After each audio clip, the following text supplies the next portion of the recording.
Ren Thorn was given to the enemy in the rain, and the first thing Vaska did was take her voice. 1 year of silence. That was the price of the truce. Not a word, not a written mark, not a sign made with her hands, and if she broke it, every roof in Thornvale burned. The law speaker who read her those terms looked at her the way a man looks at a chair. So did every other man in that hall. That was their mistake. Nobody lowers their voice around a woman who cannot answer. By the 4th month, Ren knew which men in Vaskir were planning to murder their own alpha. She knew when. She knew how. She also knew that the alpha they meant to kill had been walking to the far end of that hall every night to speak to her, asking her questions, waiting through the silence where her answers should have been, as if he had all the time in the world, and she had 300 days left in which she was forbidden to say a single word about it. The Vaskir Hall was 90 feet long, and they seated her at the far end of it. She learned the shape of the place in her first 3 days without anyone explaining it to her. The Alpha's table stood on the raised stone at the north end under the only good window. Below it sat the council, 9 men of whom Kessling was one, and below them the warriors, and below the warriors the households, and below the households, at the very end where the draught came under the door, sat the servants, the fosterlings, and the woman from Thornvale. Nobody spoke to her. That she had expected. What she had not expected was how quickly it stopped being deliberate. On the first night, the silence around her was pointed. She could feel men choosing not to address her and enjoying the choosing. By the 4th night, they simply forgot. A woman reached across her for the bread and did not say, "Excuse me." A warrior recounted a story over her head to the man on her other side and gestured with the hand holding his cup, and a little of it went into her lap, and he did not notice, and neither did anyone else. Ren ate her supper and thought, that is going to be useful. She had been in the hold 6 nights when the Alpha of Vaskir walked the length of his own hall to speak to her. She had seen him before that, from a distance. Corvin Vaskir was younger than she had assumed. 29, someone had said, in a conversation that had happened 4 feet from her ear. And he carried himself like a man doing a job he had not applied for. He sat at the high table and listened more than he talked. Twice she had watched him leave a council supper early, and both times Kessling had watched him go with an expression that Ren, at 90 feet, could not read but did not like. On the 6th night, he came down off the stone, past the council, past the warriors, past the households, all the way to the draughty end, and he stopped at her place and stood there until the entire hall had noticed. "You're Ren," he said. 90 feet of hall went quiet behind him. "They keep calling you the Thorn Girl," he said. "You've been in my house 6 days, and I've heard you called the Thorn Girl about 40 times. Your name is Ren." She looked up at him. There was nothing in his face she could use. He was not being cruel. She had been braced for cruelty since the courtyard, and this was not it. He was also not being kind in the way men were sometimes kind, which was mostly to be seen being kind. He was standing at the end of his own hall with his hands at his sides, waiting. "Is there anything you need?" The whole hall was listening. She could feel it on the back of her neck. She could not nod, because a nod was a sign by which meaning was conveyed. And there was a man at the council table who had read her that clause in the rain and would have been pleased to explain it to her again.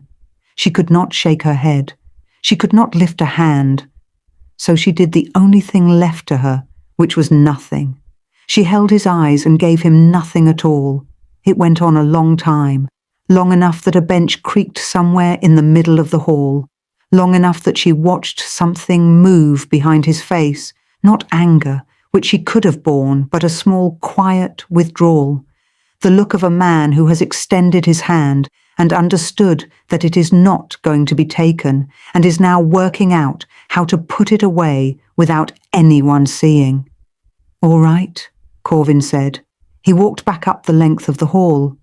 At the council table, Ivo Kessling watched him come and looked past his shoulder at Wren. And Wren saw the corner of the law speaker's mouth move. She sat with her hands in her lap and her supper going cold in front of her.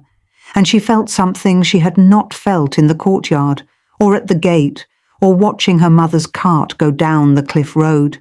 He thought she had refused him. That night, she tied the 6th knot and lay awake a long time, and the thing that kept her awake was not the hold, or the cold, or the year. It was the arithmetic, 359 more nights of a man walking away from her, thinking she had chosen it. They put her to work in the 2nd week, and they put her in the council wing. That was not mercy, and it was not trust. It was Kessling.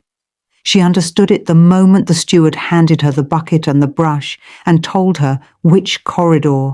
The law speaker wanted the Thorn woman on her knees where the men of Vaskia governed, because a hostage scrubbing your floor is a better argument for the peace than a hostage sitting in a room.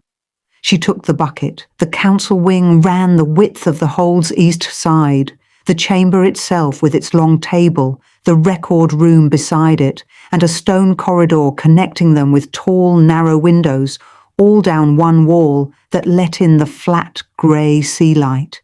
And when the wind came off the water, a fine, cold, salt mist that put a film on everything, and was the reason the floor needed scrubbing twice a week in the first place. She was 3 days into it before the first thing happened. 2 councilmen came through the corridor while she was working, Aaron Holt, who was fat and pink and talked with his hands, and a lean grey man she had heard called Dunmar. They came out of the chamber mid-argument, and they did not stop arguing when they saw her, and they did not lower their voices, and they did not step around her. Holt walked through the wet stretch she had just finished and left 2 prints on it. It was not treason they were discussing.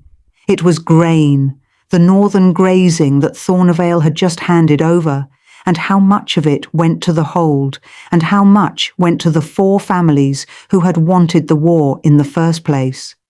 But Wren knelt in the salt water with the brush in her hand and listened to 2 men of the Vaskia Council divide her Vale's fields between them at conversational volume, 4 feet from the head of a Thornevale daughter, and she understood the size of what she had been given.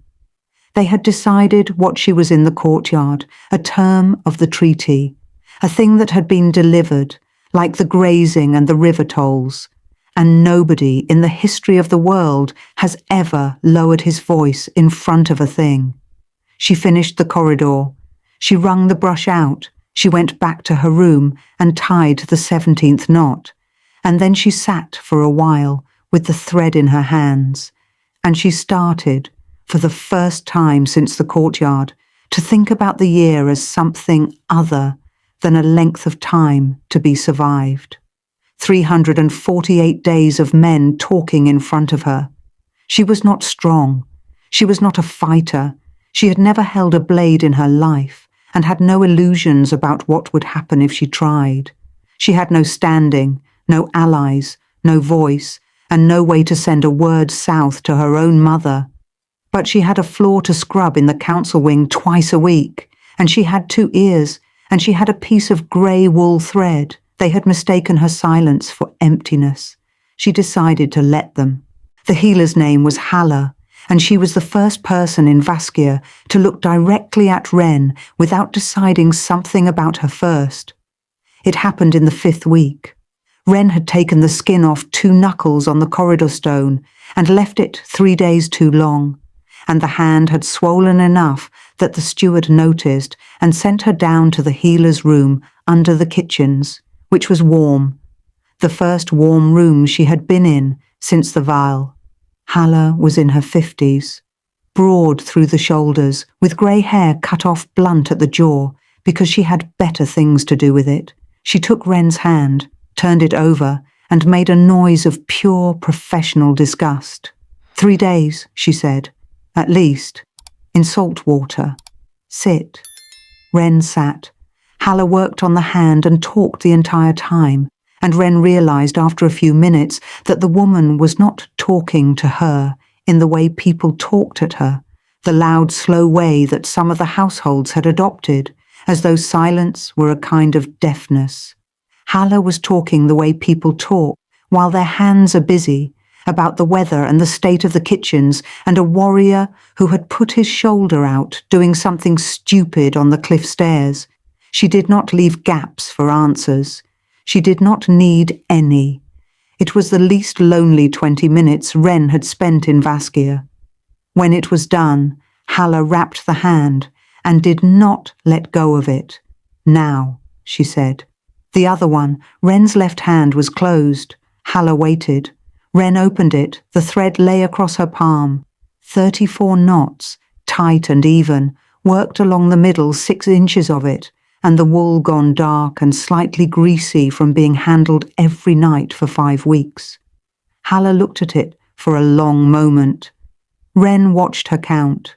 She saw the exact instant the healer got to the number and understood what the number was.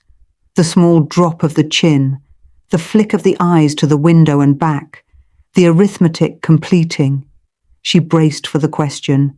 If Halla asked her outright, "Are you counting the days?" She could not answer it.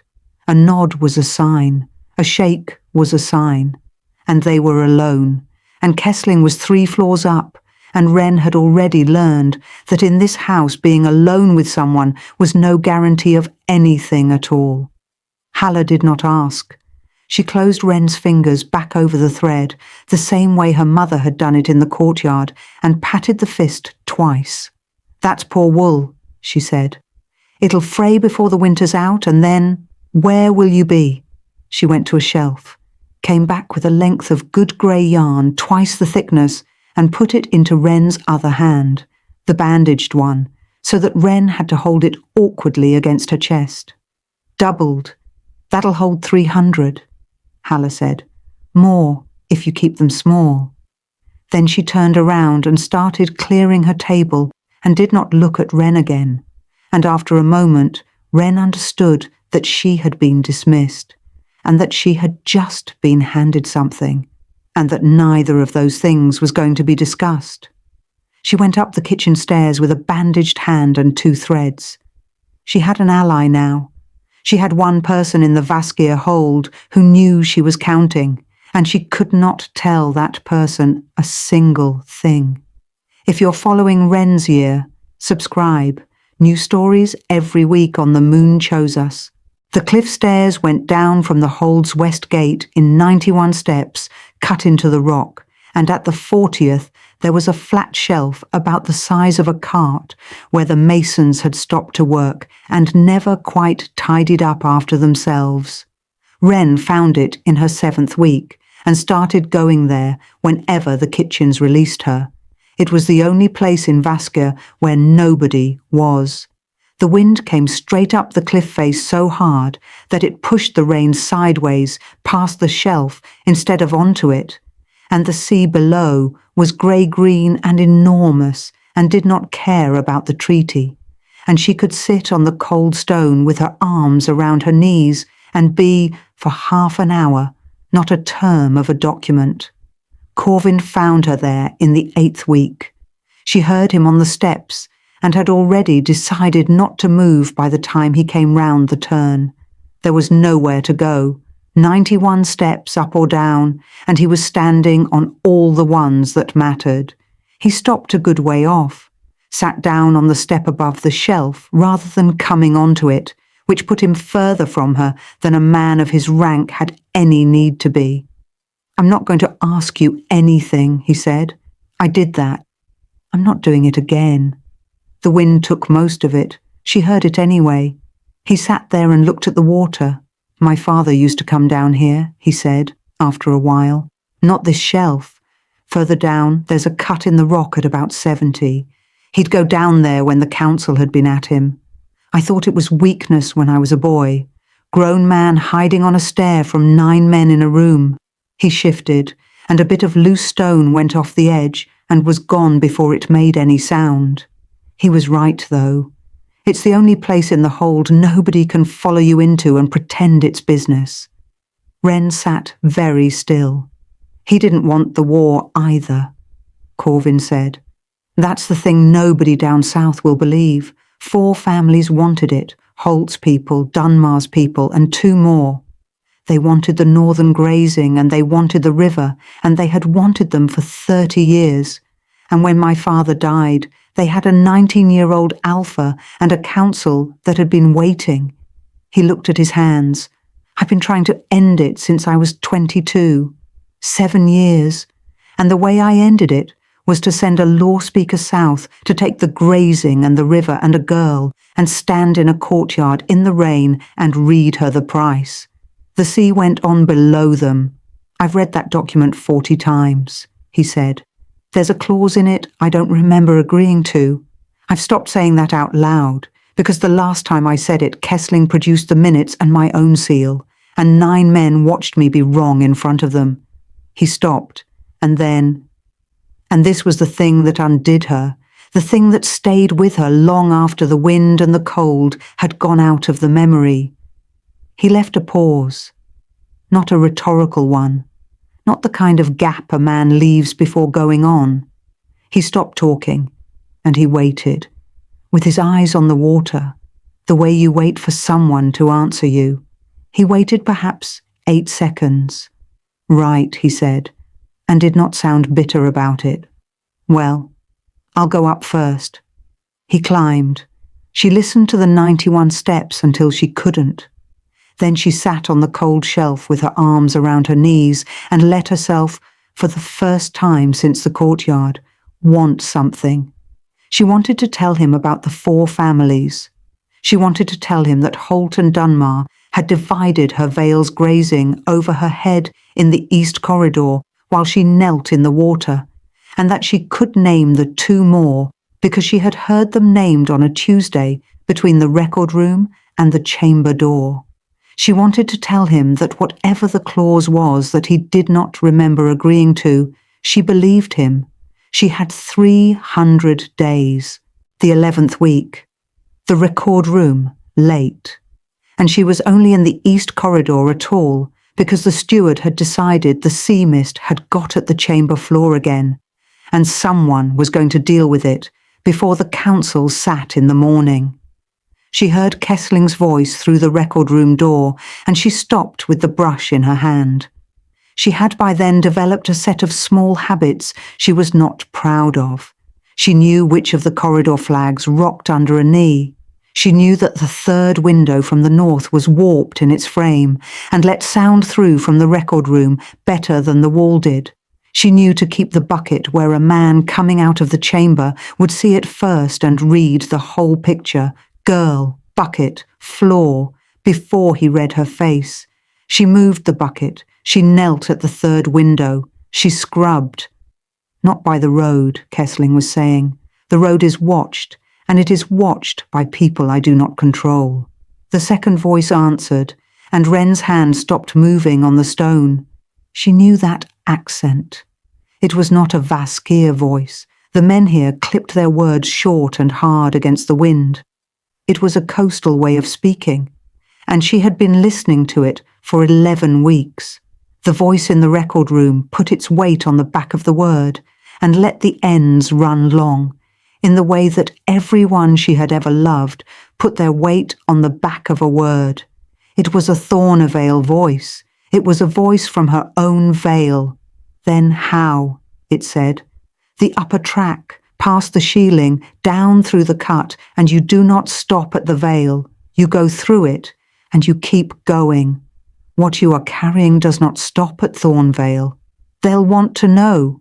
They will want to know a great many things, and you will tell them nothing, because you do not know anything, and that is the entire value of you. A chair moved. Understand what you are doing. You are carrying a date, that is all. The date is not yours to be curious about.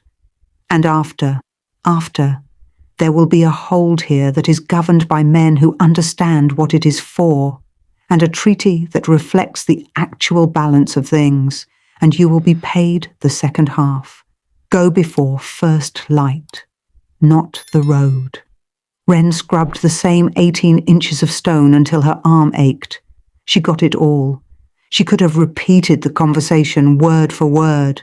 She had already started doing so silently, twice through, the way she had started doing with everything that mattered, because there was nowhere else to put it.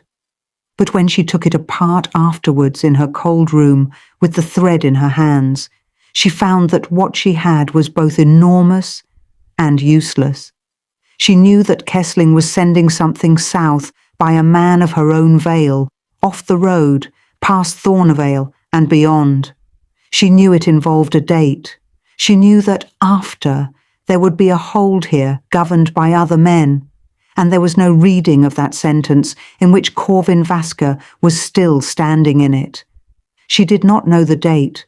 She did not know who was above Kessling, or south of him, or paying. She did not know whether her own people were complicit or merely convenient.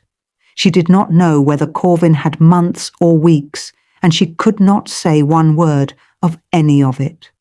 She tied the 77th knot and sat in the dark and understood that the shape of her year had changed.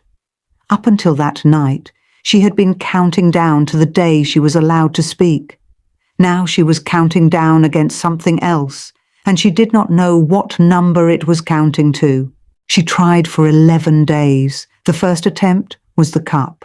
She had worked out that the small things, the arrangement of objects on a table, the placing of a chair, were not signs by which meaning was conveyed unless someone chose to read them as such, and that this was a thin enough distinction that Kessling would demolish it if she were caught, and she did it anyway. The council supper. Kessling seated at Corvin's right. She had been sent up with the water jug because 2 of the household girls were ill, and when she reached the high table, she set Corvin's cup down on the wrong side of his plate, the side where Kessling's arm would have to cross his body to reach it. And then she stood there half a second too long, looking at the cup, willing him to look at the cup. Corvin picked it up and moved it back without breaking off what he was saying. The second attempt was the corridor. She learned, from 3 days of watching, that Kessling went to the record room alone after the evening bell twice a week, and she began to be in the east corridor with the bucket at that hour, positioned so that any man walking from the chamber to the records had to walk past her and the door she was kneeling beside. She wanted Corvin to see the pattern, to notice that the Thorn woman was always outside the record room, to wonder why. What happened was that on the 4th evening Sten came through, stopped, looked at her, looked at the perfectly clean flagstone she had been working for 20 minutes, and said, not unkindly, "You've done that one." She did not look up. "You've done that one 3 times this week." He waited. Then something in his face closed. Right. Do it again then. He went past her, and she heard him tell the steward at the end of the corridor, in the flat voice of a baiter reporting a small nuisance, that the Thorn girl was working the east wing at odd hours and might want watching. The third attempt was the lamp, and the third attempt was the one that nearly finished her. Corvin came through the west passage after the council had risen, alone, and Kessling came out of the chamber 40 seconds behind him, and Wren, with no plan at all, with 11 days of failure behind her, and a man walking towards a door she could not warn him about, put her shoulder into the lamp bracket as she passed it. The lamp came off the wall. It hit the flags between the 2 men and went out, and the oil went across the stone in a broad, dark fan, and in the sudden dark the whole passage stopped. Someone brought a light. Corvin was looking at the oil. Kessling was looking at Wren. "Clumsy," Kessling said. "It's a bad bracket," said Corvin. "It's been a bad bracket for a year." He looked at her for a moment, and she made herself meet it. She made herself hold it. Look at me, look at what I just did, ask why. And what she saw arrive in his face was gentleness, which was worse than anything Kessling could have put there. You'll want to shift out of those shoes before you walk in that. Go on. He went. Kessling stayed exactly where he was, until the passage was empty. Twice this week you have been where you had no business being, he said. The east corridor at the evening bell, and now here. Wren knelt down and began with a cloth to soak up a gallon of lamp oil off a stone floor. Look at me. She kept working. Look at me, girl. She did not. She heard him breathe out through his nose, a short, considering sound, the sound of a man revising an estimate downward and then, a half-second later, revising it back up. Said Ivo Kessling. Then he went to the records. She sat on her heels in the dark, with an oily cloth in her hands, and understood that she had just spent 11 days teaching the only dangerous man in the hold that she was trying to say something. He came for her 4 days later, and he did it in the east corridor at the busiest hour of the morning, which was of course the entire point. She was carrying linen. There were perhaps 9 people in the corridor, 2 household women, a clerk, 3 warriors coming off the wall, Haller with a basket, and 2 of the council, when Kessling stepped into her path and produced the folded document from inside his coat. Stand there, he said. She stood. He unfolded it with the same care he had used in the rain, and held it up at reading height, and he read the silence clause of the Vaskia-Thornevale Treaty aloud in the corridor of his own hold at 9 o'clock in the morning, to a woman holding an armful of sheets. The Thorn woman shall not speak, nor write, nor make any mark, nor form any sign with her hands by which meaning may be conveyed to any wolf of Vaskia or any other, for the full term. The corridor stopped moving. I want to be certain the term is understood, Kessling said, because I have observed a good deal of arrangement lately, objects placed, positions taken, lamps. He let that sit. A sign, he said, is anything by which meaning may be conveyed. It is not a question of the hands. A woman may convey meaning with a cup. A woman may convey meaning by standing in a doorway. If it is understood, it is a sign.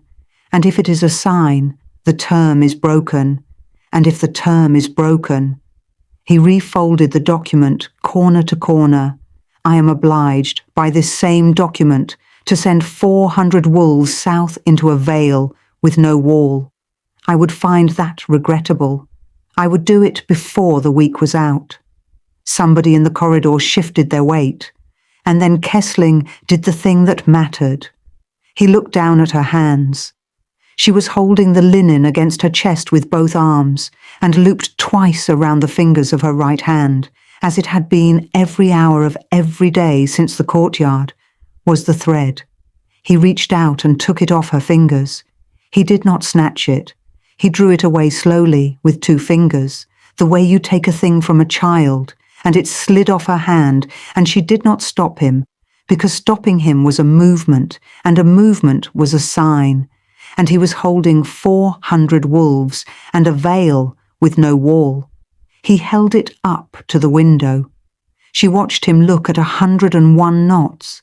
She watched him turn it and consider it, and she felt every muscle in her back lock, because if he counted and understood that a woman had made 1 mark a day for 101 days, then he understood that she was recording, and everything after that was a very short conversation.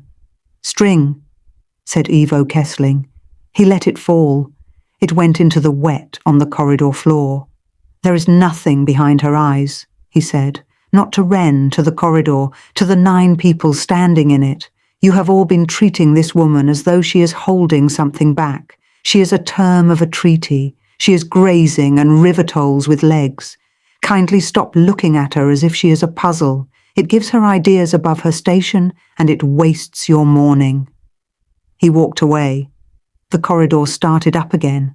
The clerk went past her, then the warriors, then the household women, none of them meeting her eye, and Wren stood in the middle of it, with the linen in her arms and her hands empty. She could not kneel down and pick it up, not with two councilmen still in the corridor, and Kessling's back not yet round the corner. Not after that. If she went down onto the wet stone in front of them to retrieve a piece of dirty grey wool, she would be telling every one of them exactly what the wool was worth, and Kessling would be back through that corridor within the hour. She walked to the linen room with her chin level and put the sheets away. That night, there was a knock at her door, which had never happened. Haller was in the passage with a candle. She did not come in. She held out her closed hand, and Wren put out her palm, and the healer dropped the thread into it, wet, filthy, and every knot intact. Then Haller went back down the passage without a word, and Wren stood in her doorway, holding 101 days in her fist, and discovered that she was shaking so hard she had to sit down on the floor. She tied the 102nd knot sitting there with her back against the door. It happened on an ordinary evening in her 16th week, which was how she should have expected it to happen. The council supper, 20 odd at the high end of the hall, the fire going, the wind up outside.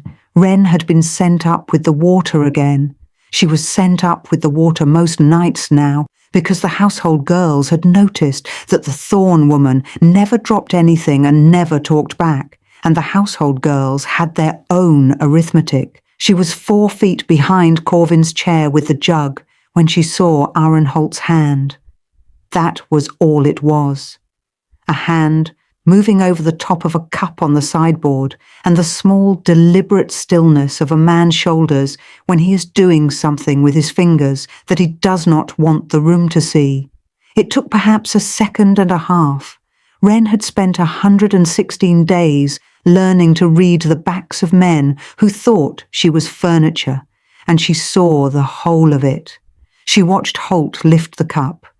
She watched him carry it to the high table. She watched him set it down at Corvin Vasker's right hand and say something pleasant about the wind. And then Wren Thorn stood behind the Alpha's chair with a water jug in her hands and ran very fast through everything she had. She could not speak. She could not write. She could not sign. She could not catch Haller's eye across a hall or point or shake her head. And there was not one man in that room who would look at a gesture from her and read anything in it, except a breach of the treaty. She could put the jug down and walk away, and he would drink it. She could stand exactly where she was, and he would drink it. Corvin reached for the cup. Wren crossed the 4 feet between them and knocked it out of his hand. She did it hard. She used the base of the jug and her whole shoulder behind it, and the cup went off the table and across the raised stone and broke against the hearth wall, and the wine went up the plaster in a long dark spray, and the noise it made in that hall was enormous. 20-odd people came to their feet. 2 warriors had her by the arms inside a second and a half. The jug hit the floor and broke as well. Somebody was shouting. Corvin was standing with his hand still open, where the cup had been, staring at the wall. Restrain her. Hold. Hold. That was Corvin. And the hall went quiet the way it did for him, which was completely. He was not looking at Wren. He was looking at the wine going down the plaster, and then at the pieces of the cup on the hearthstone, and then slowly, at the sideboard, and then slowly, along the length of the high table at the men standing at it. Wren watched him arrive. She watched Corvin Vasker understand, in the space of about 4 seconds, in front of his entire council, that a hostage from an enemy Vale had just put a cup through his hearth wall, and that he was not dead. Haller, he said. The healer came up from the low end at a speed that a woman of 50 had no business managing. The hearthstone Corvin said. What's on it? And Ivo Kessling said in a voice of perfect reason, or the Thorn woman has assaulted her alpha in front of 20 witnesses, and we are all about to be very clever about a spilled drink. The two warriors had not let go of her arms. Wren stood between them with her shoulder aching and her hands empty and the whole hall looking at her, and she understood two things at once, with total clarity. The first was that she had just saved his life. The second was that every man in the room who had wanted him dead had just watched her do it, and now knew exactly what she was. She had 116 knots in her pocket and 225 days left to run, and she had just stopped being furniture. They took the council wing off her the week after the cup. Nobody explained it. The steward simply stopped sending her east and started sending her to the linen rooms and the wool store on the hold's landward side, 3 floors and 2 corridors from anywhere that mattered. And when Wren went past the chamber door on her way to anywhere else, there was always, now, a warrior standing in the corridor who had not been standing there before. That was the price of the 4 seconds by the hearth. She had bought Corvin Vaskia his life with the only thing she had, which was the fact that nobody watched her, and the transaction had cleared. She was watched now. She was watched at the low table, and on the kitchen stairs, and in the yard. Twice she found her room had been gone through, not roughly, not to frighten her, but thoroughly, by someone who put things back a half-inch wrong. The men of the council stopped talking in front of her. That was the thing that frightened her most, and it took her a month to understand why. It was not that her supply had been cut off. It was what it meant. They had reclassified her. For 116 days, she had been furniture, and furniture is safe because nobody makes a decision about a chair. Now she was a problem, and problems in a house like this got resolved. The days went on, and the knots went on, 140, 200. The winter came in off the sea and turned the cliff stairs to glass, and she stopped being able to go down to the shelf. 240. The wool doubled, the way Haller had said, and held. 309. He came to her room on the night of the 309th knot. It was after the bell.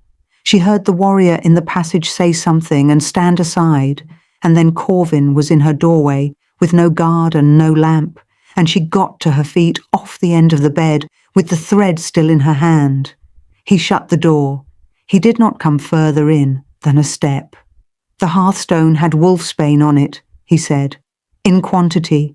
Haller tested it that night, and I have said nothing about it to anyone in this house for 193 days, because the moment I say it aloud, I have to name a man.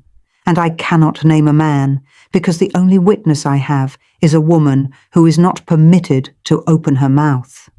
Wren stood very still. I know it was Holt's hand. I don't know it well enough to put him in front of a council that contains 4 of his friends.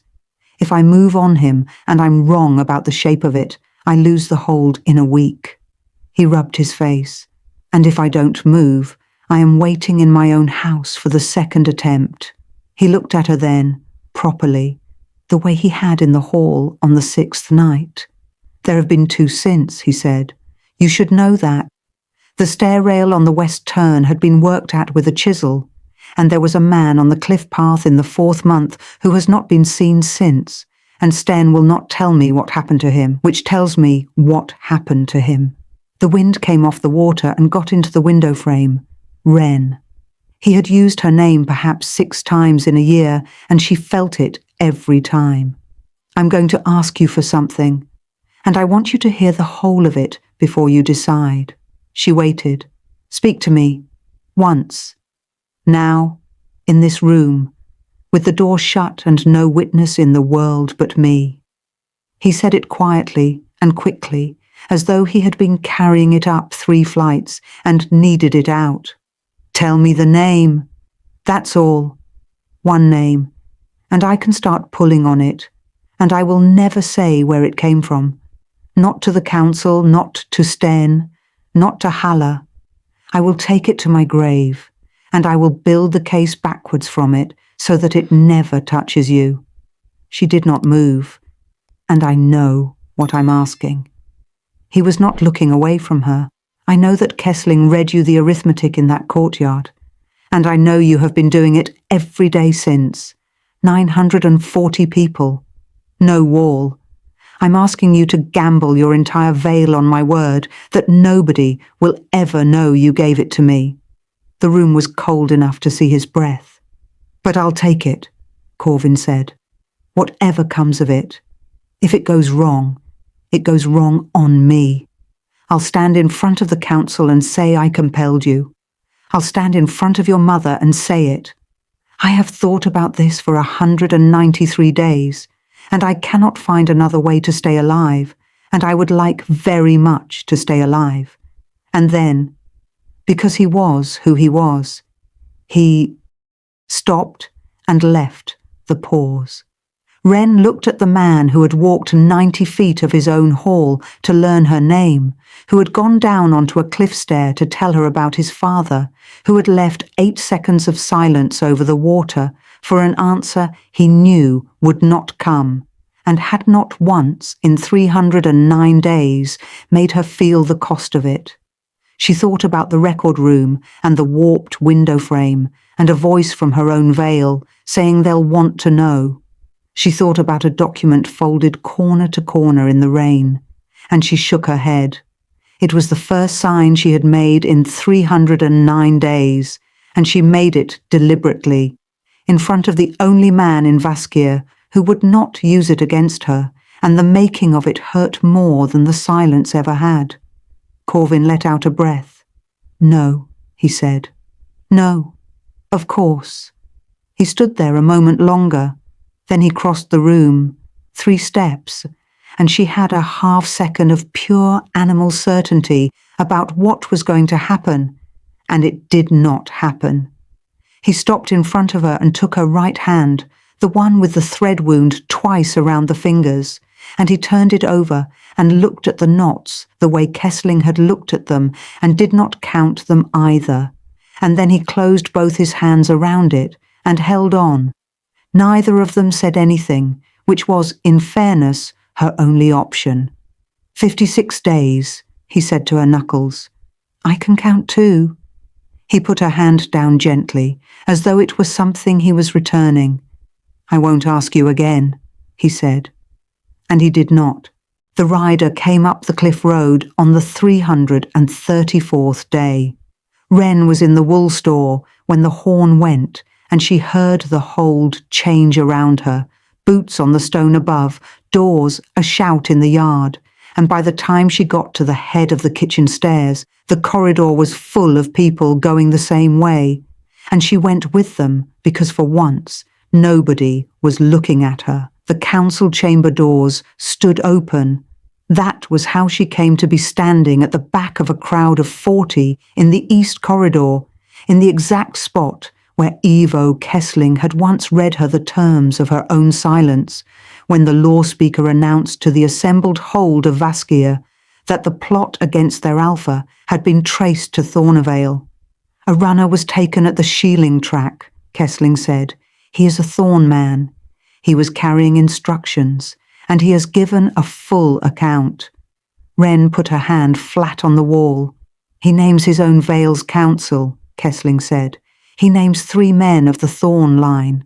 The design was to remove the alpha of Vaskir before the term of the truce ran out, on the reasoning, and I confess it has a certain low cunning, that a hold in disorder does not march south to enforce a treaty.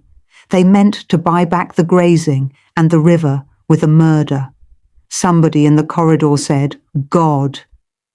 There is a further element," Kessling said, "which I raise reluctantly. The instrument was to be placed inside this house. The Vale sent us a daughter under the terms of the peace. She has been in the kitchens, the corridors, and the council wing. She was, as 40 of you witnessed, 4 feet from the Alpha's chair on the night of the council supper, with an object in her hands. The corridor turned around. 40 faces. Wren stood against the wall with her hand flat on the stone and watched every one of them arrive at the same place, and she watched it happen fast because it had been sitting there ready for 334 days.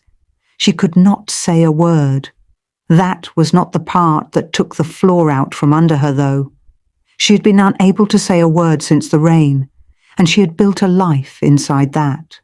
The part that took the floor out was arithmetic, the same arithmetic Kessling had handed her in the courtyard, run in the other direction, and it took her about 4 seconds.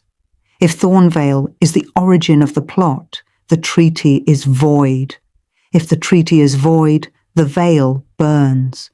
Whether she speaks or not, she had spent 334 days holding her tongue to keep 940 people alive, and while she had been doing it, Ivo Kessling had walked around behind her and taken the reason away.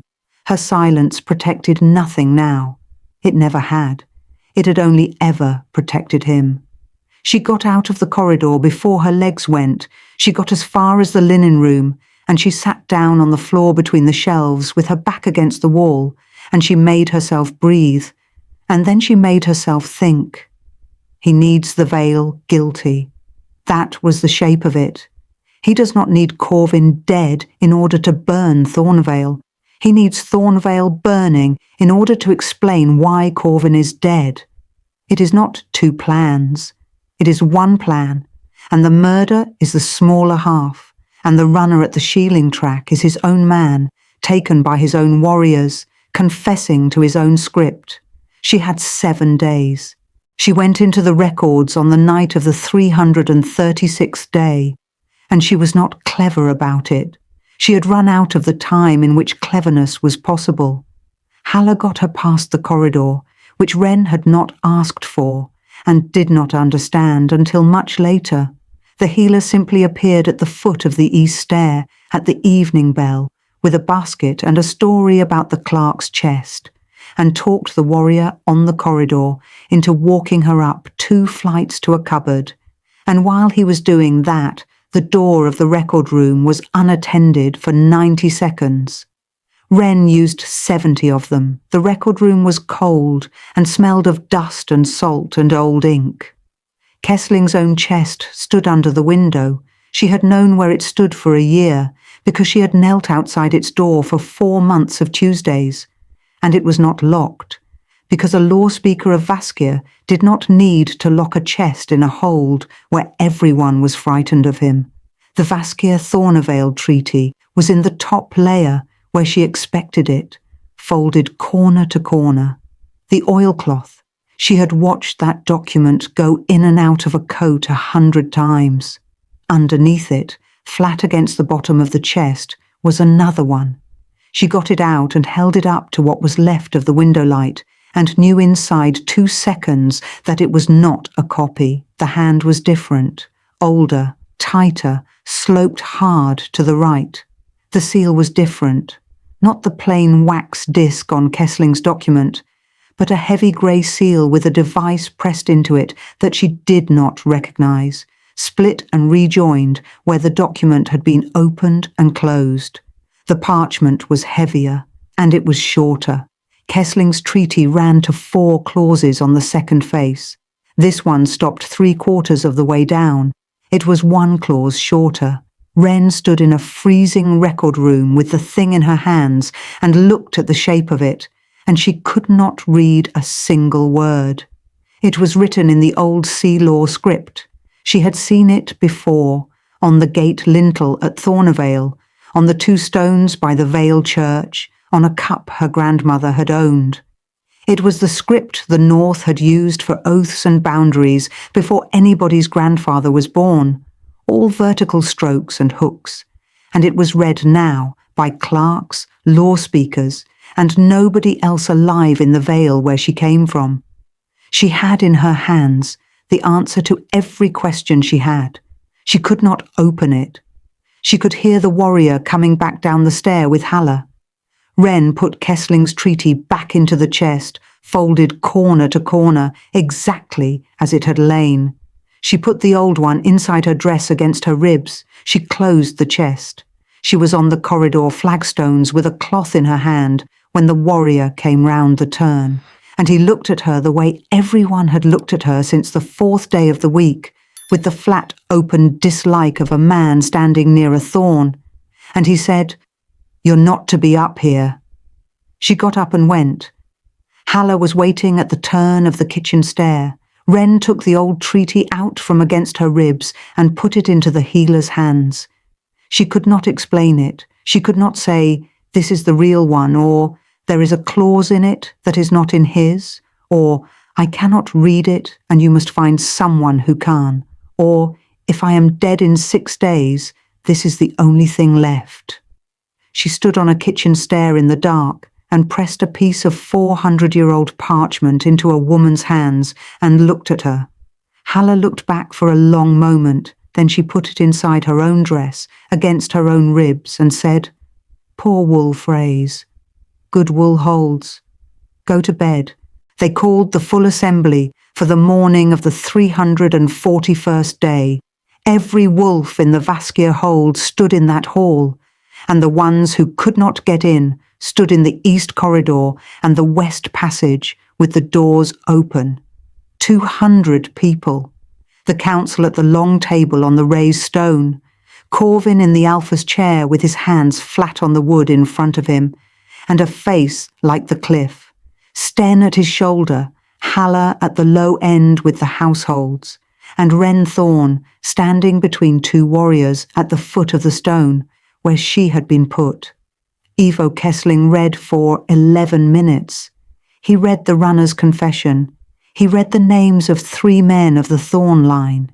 He read a list of the movements of the Thorn woman within the hold across a year, the council wing, the east corridor at the evening bell, the record room stair, the night of the cup, and he read them in a voice of complete reason. And Wren, listening to her own year read back to her as a case, understood that he had been building it since the lamp. Then he moved that the treaty be declared void by Thornavale's breach. Then he moved that the Alpha of Vaskir, having harboured the instrument of the plot in his own household against the advice of his council, and having obstructed the enquiry into the poisoning, be set aside from the seat until the enquiry concluded. The hall made a noise. "I will hear the vote before the noon bell," Kessling said, "and I would remind the assembly that the term of the truce expires in 24 days, at which point everything in this hall becomes considerably more difficult." He set the document down. "Does anyone wish to speak?" And Wren Thorn walked out from between the 2 warriors into the middle of the floor. They did not stop her. That was the thing she thought about afterwards, for years, that 2 armed men let her walk, because a woman who cannot speak walking into the middle of a room is not a threat, it is a curiosity, and they wanted to see what she was going to do. She stood in front of 200 people in a rust-red cloak in a grey hall. She thought, 940 souls, no wall. She thought, he took that from me 6 days ago, and I am the only one who knows it. She opened her mouth. Aaron Holt. The hall did not gasp. It did something worse. It went completely, absolutely silent, the way a room goes when 200 people stop breathing at the same moment. Corvin came half out of the Alpha's chair. "On the night of the council supper," Wren said, and her voice was cracked and strange and far too loud in her own head after 341 days.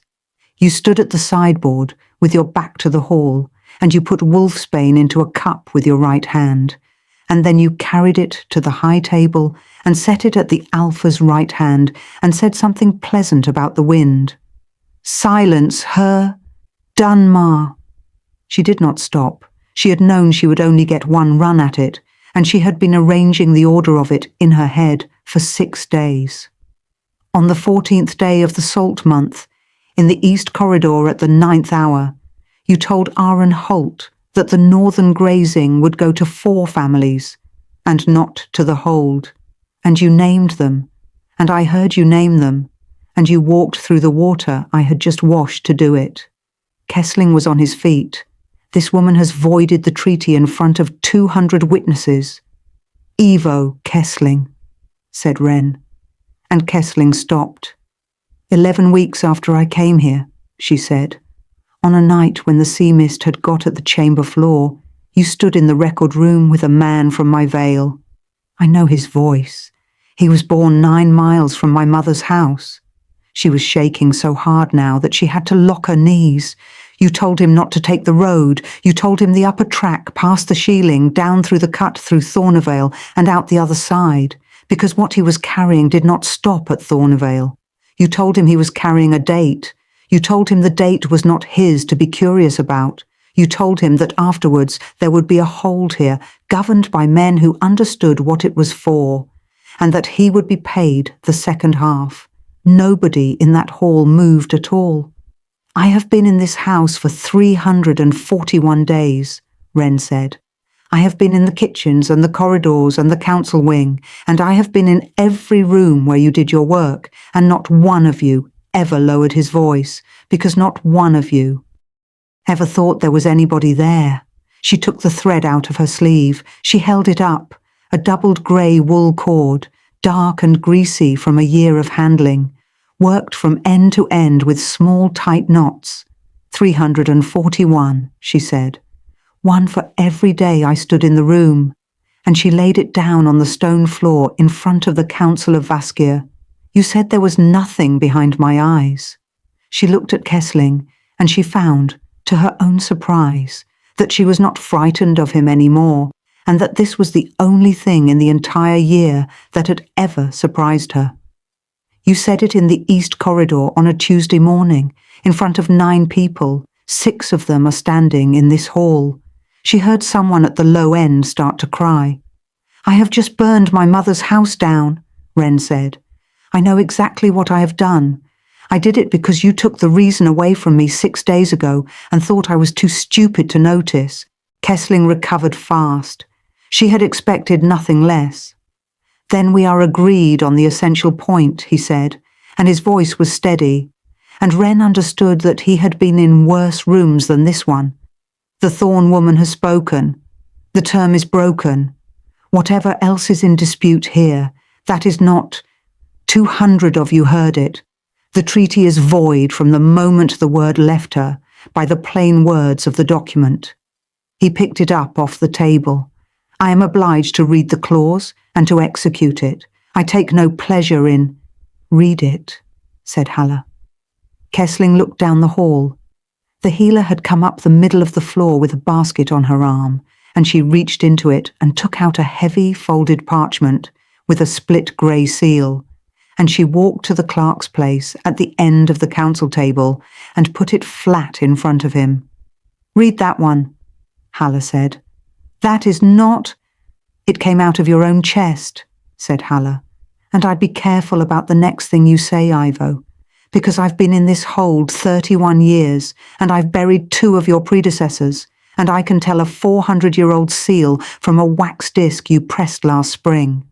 The clerk was a young man named Ferrin, who had said perhaps 4 words in Wren's hearing all year, and he looked at the parchment, and then he looked at Kessling, and then he did something Wren would remember for the rest of her life.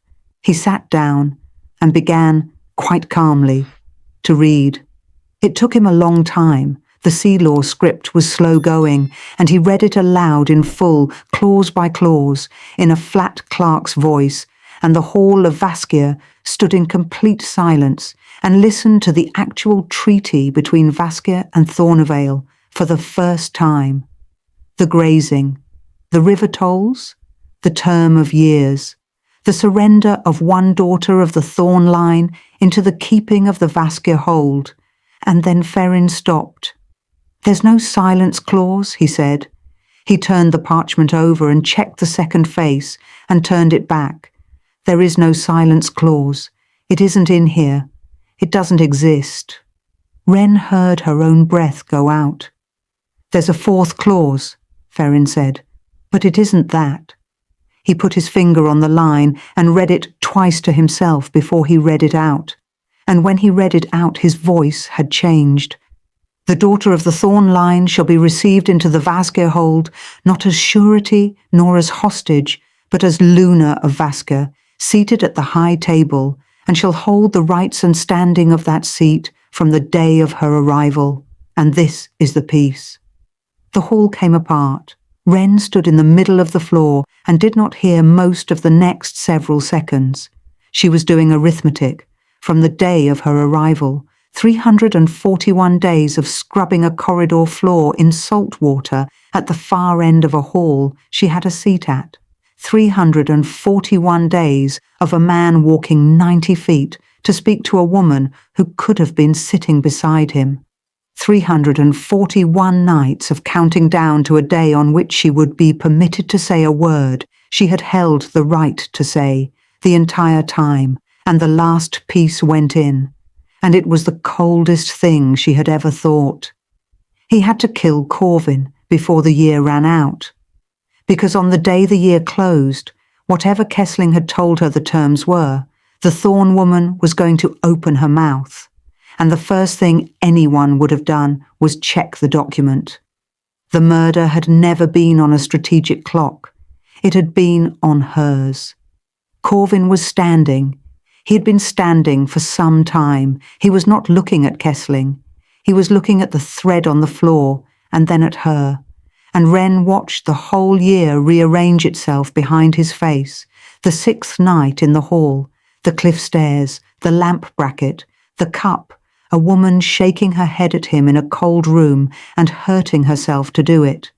And she watched him understand what her silence had actually cost and what it had actually been for, at the same instant that every other person in that hall did. "Say it again," he said to Ferrin. He said it very quietly. "The last part." "From the day of her arrival," Ferrin read. They had mistaken her silence for emptiness, every one of them.